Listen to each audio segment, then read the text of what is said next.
దార్చిని చెక్క దీనితో మీ అంగము గట్టిగా పడుతుంది. వాడే పద్ధతి మీరు ఒకవేళ తెలుసుకున్నారంటే మీ అంగం మంచిగా గట్టిగా పడుతుంది. మీరు ఎక్కువసేపు కూడా చేయగలుగుతారు.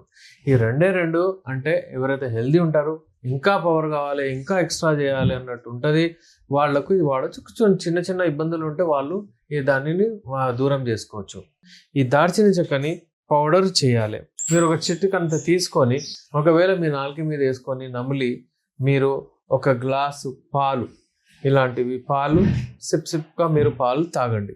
తాగితే మీరు ఇది అయిన తర్వాత, పాలు తాగిన తర్వాత మీరు ప్రతిక్రీడలో పార్టిసిపేట్ అయ్యే ఒక అరగంట, ఒక గంట ముందు ఇది వాడండి.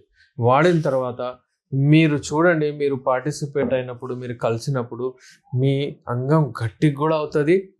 మీ అంగం అసలు పడదు. హెల్దీగా ఉండండి. మీరు హెల్దీగా ఉండడమే మేము ప్రయత్నిస్తుంటాము. మీరు ఒకవేళ ఏదైనా ప్రాబ్లమ్స్ ఎక్కువగా వచ్చేసాయి అంటే డెఫినెట్లీ మీరు ట్రీట్మెంట్ అవసరం మీకు. సో ఈ రెమెడీ వాడండి, హెల్దీగా ఉండండి.